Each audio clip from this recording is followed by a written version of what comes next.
Hi hello నమస్తే welcome back to RP home style recipes. ఇప్పుడు నేను కందిపప్పు బీరకాయ చేస్తున్నాను. ఓకేనా.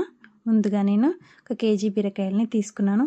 అవి మీద తొక్క తీసేసి సన్నగా కట్ చేసి పెట్టుకున్నాను. ఇలా కొంచెం తొక్క తీసేసి బాగా వాష్ చేసుకొని మనం ముక్కలుగా కట్ చేసుకోవాలి. ఓకేనా. నా ఛానల్ని చూస్తున్నందుకు అందరికీ థ్యాంక్ యూ సో మచ్. అలాగే నా ఛానల్ని సబ్స్క్రైబ్ చేయండి, షేర్ చేయండి, లైక్ చేయండి. నా ఛానల్ని ఆదరిస్తారని అనుకుంటున్నాను. ఓకేనా. ఇలా చిన్న చిన్నగా సన్నగా పీసెస్గా కట్ చేసుకోవాలి. బీరకాయలన్నీ ఆల్మోస్ట్ అన్నీ కట్ చేసేసుకోవాలి. తర్వాత స్టవ్ ఆన్ చేసి నేను కుక్కర్ పెట్టుకున్నాను.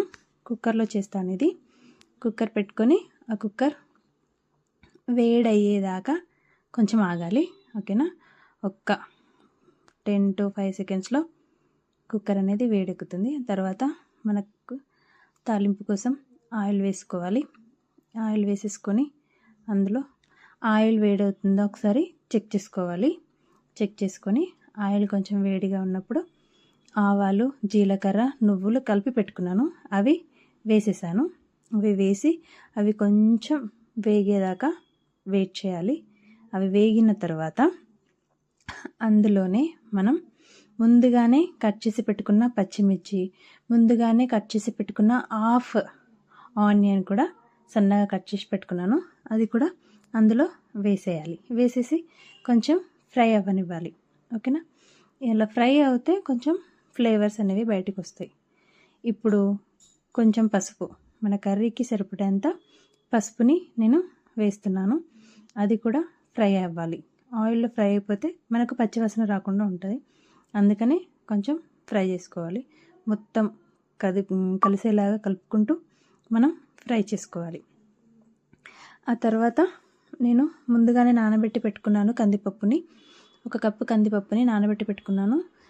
దాన్ని కూడా నేను ఇప్పుడు ఆ కుక్కర్లోకి వేసేసుకుంటున్నాను. మొత్తం కందిపప్పుని కుక్కర్లోకి తీసేసుకుంటున్నాను. కందిపప్పు అంతా తీసేసుకోవాలి.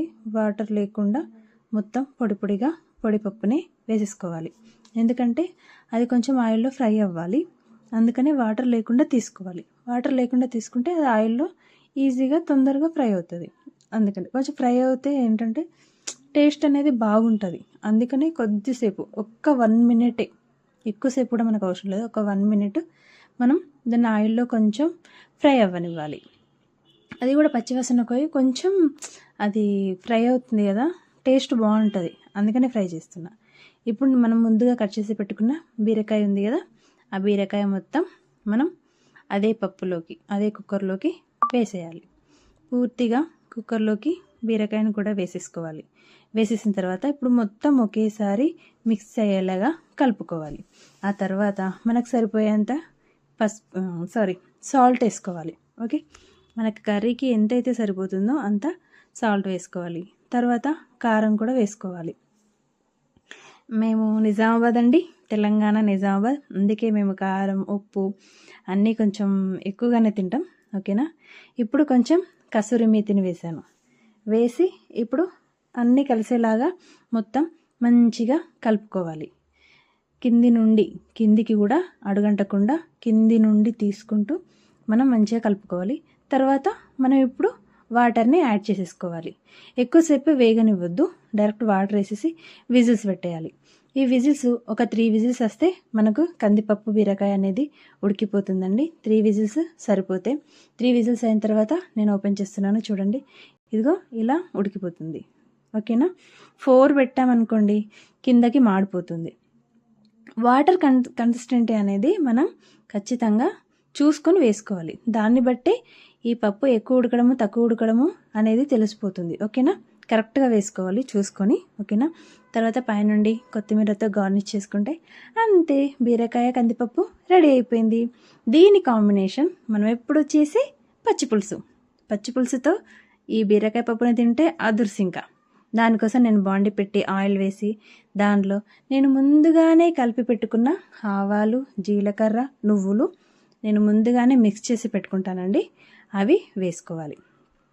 వేసుకొని అవి కొంచెం వేగనివ్వాలి. కొంచెం చిటపలాడుతూ వేగుతాయి. ఇవి వేగిన తర్వాత నేను ముందుగా కట్ చేసి పెట్టుకున్న పచ్చిమిర్చీలు 2 అడ్డంగా కట్ చేసి పెట్టుకున్నాను. నిలువుగా కట్ చేసుకుంటే ఏంటంటే అది ఫ్లేవర్, కారం ఫ్లేవర్ అనేది బయటకు వస్తుంది. నాకు అలా వద్దు, జస్ట్ పచ్చిమిర్చి ఫ్లేవర్స్ అందులోనే ఉండాలి.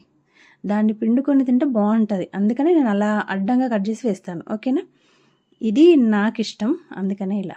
తర్వాత నేను కొద్దిగా కరివేపాకుని, ఎండిన కరివేపాకుని కొంచెం నలుచుకొని వేసుకున్నాను. పచ్చిది కూడా వేయచ్చు, కానీ తీసి పక్కన పడేస్తారు. అందుకే ఇలా వెండిన దాన్ని కొంచెం తుంచుకొని ఇట్లా చిన్న చిన్న పీసెస్ చేసుకొని నలిచేసుకొని వేసుకున్నాను.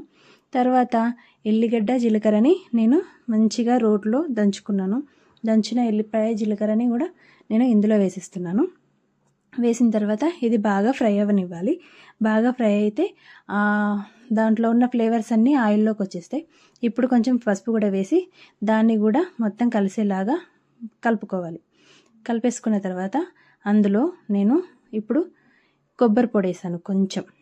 కొంచెం కొబ్బరి పొడి వేసి ఆయిల్లో వేస్తే ఏంటంటే కొంచెం ఫ్రై అయ్యి కొంచెం బాగా వస్తుంది అది. అందుకని నేను ఆయిల్లో వేసాను.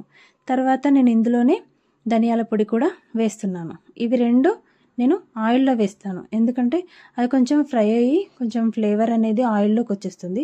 అప్పుడు టేస్ట్ బాగుంటుంది పచ్చిపులుసు అని నేను ఇలా వేస్తాను. ఇలా వేయడం నాకు ఇష్టం, అంతే. ఓకే, తర్వాత కొన్ని వాటర్ పోస్తున్నాయి. ఇప్పుడు నేనేం చింతపులుసు పిడ్స్కి నేను పోయట్లేదు, వాటర్ పోస్తున్నా. ఎందుకు అంటే ఇప్పుడు ఆయిల్ అనేది కొంచెం వేడిగా ఉంటుంది కదా, నేను స్టవ్ ఆఫ్ చేసేసి ఇప్పుడు చల్లటి వాటర్ పోస్తుంది. దాంట్లో పోసిన తర్వాత ఇది మొత్తం కూల్ అయిపోతుంది. అయిన తర్వాత అందులో ఆనియన్స్ అనేవి వేస్తున్నా. సన్నగా పొడుగా కట్ చేసుకున్న ఆనియన్స్ అనేవి అందులో వేసి కొంచెం మిక్స్ చేసుకొని ఆ తర్వాతకి నేను చింతపండు నేను పక్కన నానబెట్టి పెట్టుకున్నాను ముందుగా. దాని నుండి చింతపండు రసాన్ని తీసి దాంట్లో వేసుకుంటాను. ఓకేనా, ఇప్పుడు మనకు రసానికి అదేంటి పచ్చిపులుసుకి సరిపోయేంత సాల్ట్ వేసుకున్నాను. వేసుకొని ఇప్పుడు చింతపండు నుండి గుజ్జుని మొత్తం తీసి ఆ రసాన్ని అనేటిది నేను అందులో నాకు ఎంత కావాలో అంత అందులో యాడ్ చేసుకుంటున్నాను. ఓకేనా, మాకందరికీ, మా ఇంటి వాళ్ళందరికీ సరిపోయేంత పప్పు చారు అనేది నేను చేశానండి. అందుకే కొంచెం ఎక్కువ క్వాంటిటీగా చేశాను. ఓకేనా, ఇలా మనం చింతపండు గుజ్జు నుండి మంచిగా రసాన్ని మొత్తం తీసుకొని మనం ఈ చిల్లుల గిన్నె ఉంటుంది కదా, దానిలో నుండి మనం వడగట్టుకోవాలి. వడగట్టుకుంటే మనకు పీచు, పిక్కలు అలాంటివి ఏం రాకుండా ఉంటాయి. ఇప్పుడు నేను మళ్ళీ పైనుండి కొంచెం కొబ్బరి పొడి యాడ్ చేస్తున్నాను. చూసారా, అంతే, పచ్చి పులుసు రెడీ అయిపోయింది. ఎలా ఉంది నా రెసిపీస్? మీ అందరికీ నచ్చుతాయని అనుకుంటున్నాను. నా ఆర్పి ఛానల్ని ఎంకరేజ్ చేయండి. ఓకేనా, ప్లీజ్ షేర్ చేయండి, లైక్ చేయండి, నా ఛానల్ని సబ్స్క్రైబ్ చేయండి, నన్ను మోటివేట్ చేయండి. Thank you everyone.